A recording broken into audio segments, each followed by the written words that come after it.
Okay, welcome to the show. I'm Raymond Luxury Yacht, and this is Arthur Two Sheds Jackson. my trusty co-host, Arthur Two Sheds Jackson. Right. And I've been out there looking up stuff and finding out information that we're going to bring to our customers. It's the best place for it. Is NASA really just Disney? NASA was founded in 1958. In 1955, Disney made this space documentary called Man in Space, where Walt Disney and Wernher von Braun showed how pretty soon science was going to have the technology to take man to the moon. The only problem is that the technology at the time wasn't close to getting man off the Earth, much less all the way to the moon and back. And I mean, not even close. No! God, please! Meanwhile, NASA was making huge strides in the department of making it look like we could go to the moon, while NASA was blowing rockets up. I understand that's not evidence exactly, but this NASA-Disney thing just gets weirder. There's no way that Disney would have built the empire that he did without understanding branding. You know branding, where you put your logo on your work? In 2012, NASA's Messenger spacecraft went to the planet Mercury and found Mickey Mouse. Yeah. Whoa. And I'd probably let this Mickey Mouse thing go if it wasn't for what happened with Pluto. The NASA Pluto saga started in 1931 and ended in 2015. The planet Pluto was found at basically the same time that Walt Disney created the dog Pluto.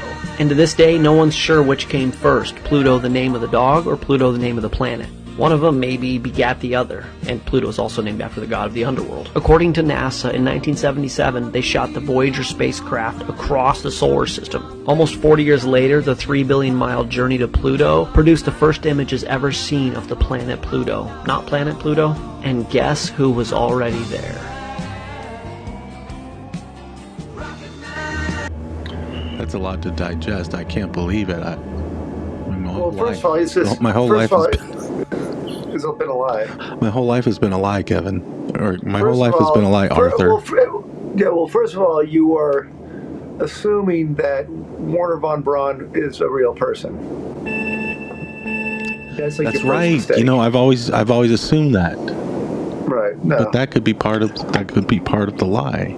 I mean, what struck me as interesting is this part right here, where he doesn't even know which came first, the Pluto the dog or the planet. I don't know. I mean, the thing is, because the planet they didn't even know it was there. So I mean, I guess it could have existed, but it's a planet. Like, it's not a planet. No, that's what I'm saying. So it never existed. The planet. That's the thing. It never existed. The planet never existed, and he should know that. I mean, he calls himself a conspiracy theorist, and he doesn't know that there is no planet named Pluto. I mean, the bottom line is this, man. Is when it comes to stuff in the solar system, we're just taking for granted that they're not lying to us, period. As you're sitting there in your hallway, right? I'm glad you noticed my hallway. I've been working on it. Yes. That's pretty good. No, but what, like, you've got a telescope, but I mean, really, can you yourself prove that there's a solar system out beyond what we can see? No. This guy, he's saying two things at once. On the one hand, he's saying that Disney put these iconic images out there in the world as advertising for his cartoon empire. Okay. Or the cartoons were preparing us for the horror that is that spot on that pseudo planet. Well, let's. To me, it looks more like a butt. Or just a blemish. It's clearly a blemish. You know what it looks like? Have you ever like put your bare ass on a? That's what Xerox I was saying. machine? It looks like someone sat there. It seriously looks like a Xerox machine. That's not real. There's a tradition of this, and I recall, like, wasn't there a movie? One of the first films brought up an image kind of like that. Wow. It's uncanny. And people were amazed, but they were also horrified, because I think what the makers of that movie were actually just preparing us for was this reality, that there really is a face out there in our solar system. And the movie makers prepare us for the horror that is our celestial reality. Is that? Right. Do you think that's the case? Do you think people are prepared for the horror of the moon? I know I'm not. I'm not prepared for this. So the whole idea is like you show them what is real, and then when they see it in real life, it's like, oh, that wasn't so bad, you know. So It prepares them. It prepares them. It's fine. It's fine. Well, I think you might be onto something there, and I think the maker of this video probably is too, because I mean, he showed us that Mickey is on Mercury and that Pluto is on Pluto. Right. Also, he didn't mention that there's a Dumbo out there in the universe. Where is that at? I think that might be on Mars. So Dumbo's on Mars, and so Dumbo is a preparation for our eventual. But if you'll notice, like if you look at Dumbo's teeth or Dumbo's mouth, it looks like he's got razor sharp teeth. Right. So well, maybe this is like Demon Dumbo. Well, terrestrial, like extraterrestrial. Well, that's what I'm saying. Dumbo. They try to they soften the blow, so they make Dumbo look really cute and cuddly. It's been hypothesized that we have come from Mars as far as human beings. Like we were on Mars. We came to Earth, and then we colonized Earth. I'm putting out that we've been here the whole time, and the animals, Dumbo, right, the mouse, the dog. Like all that they are the extraterrestrial travelers that have come here and been planted on Earth. Now, do you think that part of this explains people getting into being furries and stuff? Because maybe they see the extraterrestrials as kind of being the master race, and the people want to, become their master. For many millennia, hold on. We fooled ourselves into thinking that we were the master. And check it out. Stockholm syndrome. That's what that is. Like the furries. Yeah. Like they identify with their animal captors. Yeah. That's what I'm saying. So but it's a whole Stockholm syndrome thing. I mean, it's right there. Yeah. Okay, so go ahead. I mean, we were under the false assumption that when you.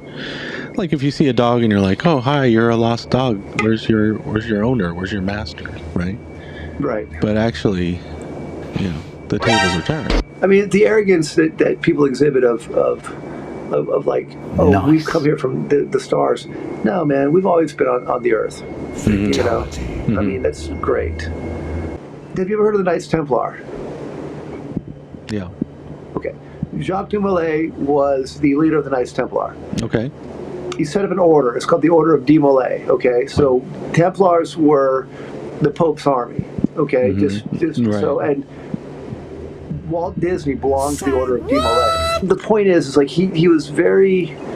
He had access to information that normal people don't have access to. I'm not saying that everything goes back to the Templars, but it, in this case it might. Because through that he learned of the overlords, and I say overlords. I mean, I think they were more benevolent kind of, people that were out, out in space. But I don't know, man. I do think that there's a correlation there between, Walt's. Well, maybe he just unlocked the hidden mysteries of the solar system. Well, I think that that's my point. That through this organization that he belonged to, he was able to access that information, and then he knew that the moon had, the moon was evil, and that on Mars there was Dumbo, and I think he was just trying to like get the word out, and prepare us for what that these animals. I mean, I think basically the race of elephants probably came from Mars, and this image they created there was an image of their god. Well, or it was just like the last thing that they did. It's like, hey, look, we were here. Basically, it's like a Kilroy was here. Right. And I mean, if you think of Mars, the Roman god Mars is the god of war, and one of the first and most pivotal wars in Roman history was the Punic War, when Hannibal brought the elephants to Rome, brought the elephants across the Alps and down into the Italian peninsula. So, that So might maybe have been, that's like, just a when they that, maybe arrived that's on planet. maybe it's just a metaphor for the arrival of elephants on terra firma. Right. And so you have the god of war, Mars, bringing elephants to Earth. Yeah, and I think there's something to that. I mean, I'll have to look more into that. It's pretty right. Well, fascinating. that's where the whole. I mean, when you look at that, that's where the whole elephant in the room phrase comes from. Right. Because Hannibal was like, "Don't mention the elephant in the room," and they were Right. like, well, Don't why mention not? that there's because this. he'll step on you. I mean, basically, there's more to that phrase than "Don't mention the elephant in the room." Right. Mm-hmm. You know, I mean, again, it's not something that people generally know because It's kind of like don't mention someone's big ears. Like if Right. they have big ears, don't mention. I think no. I mean, look, it's low hanging fruit. You know, Right. Well, really low hanging. Which is incidentally why It's like low hanging leaves of lettuce. But that's incidentally how giraffes got invented because they couldn't reach. They went for the high hanging fruit. Well, the low hanging fruit got put away, Right. or it was. I mean, By the elephants. So they just So the elephants So they- grabbed the low hanging fruit. So those giraffes were more highbrow. They went for Right. the higher fruit. They had standards. You know, you look at our cities, and you don't see lions anywhere. You don't see. I mean, they're in captivity, right? Maybe Disney was trying to promote like their cause, and he saw these once noble creatures who were supposed to conquer Earth, and we on the other hand put them in cages, and maybe he was trying to show, look at these mice, they're sentient creatures. Right. We should let them drive our trains. You know, we should. Look, like the first thing, I mean, back in the day, I mean, it was Steamboat Willie. That was like a literal translation of what he was trying to say. Like this mouse can Can drive a steamboat. He can be a steamboat driver.